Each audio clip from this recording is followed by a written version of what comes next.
মালয়েশিয়ার আজকের নিউজ। বৈধভাবে নতুন প্রক্রিয়ায় কর্মী নেবে মালয়েশিয়া। বিস্তারিত জানতে ভিডিওটির শেষ পর্যন্ত দেখুন। মালয়েশিয়ায় কোটা অনুযায়ী বাংলাদেশি কর্মী পাঠানো আগামী 31 মে শেষ হচ্ছে। এরপর থেকে মালয়েশিয়া নতুন পদ্ধতিতে বৈধ উপায়ে কর্মী নেবে। বিষয়টি নিয়ে মালয়েশিয়া সরকার কাজ করছে, শিগগিরই বিস্তারিত জানাবে। বাংলাদেশে নিযুক্ত মালয়েশিয়ার হাইকমিশনার হানজা মোহাম্মদ হাশিম বুধবার সাংবাদিকদের এই তথ্য জানান।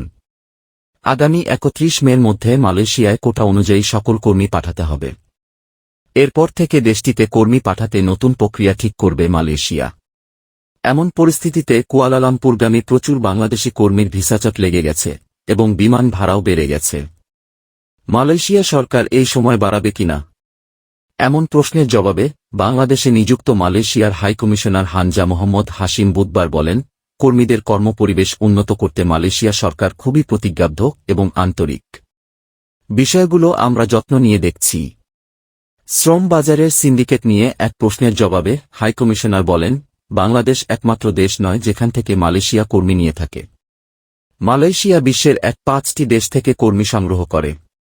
এসব দেশগুলো থেকে আমরা সর্বোচ্চ পর্যায়ের ভালো কর্মী নিয়ে থাকি। আমাদের এখানে সিন্ডিকেট থাকতে পারে, যা বাংলাদেশ ও মালয়েশিয়া উভয় সরকারের নিয়ন্ত্রণের বাইরে।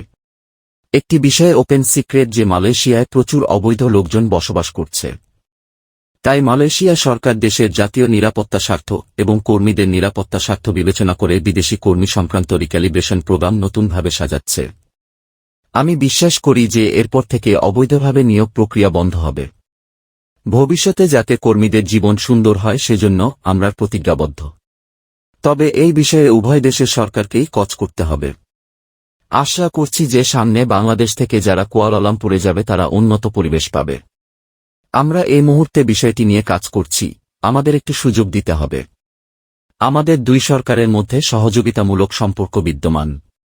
এই পরিস্থিতির উন্নতি হবে বলে আমি আশা করি। প্রবাসী কল্যাণ ও বৈদেশিক কর্মস্থান মন্ত্রণালয় জানিয়েছে, 31 মের মধ্যে মালয়েশিয়ায় কর্মী পাঠানোর লক্ষ্য নিয়ে কাজ করছে সরকার।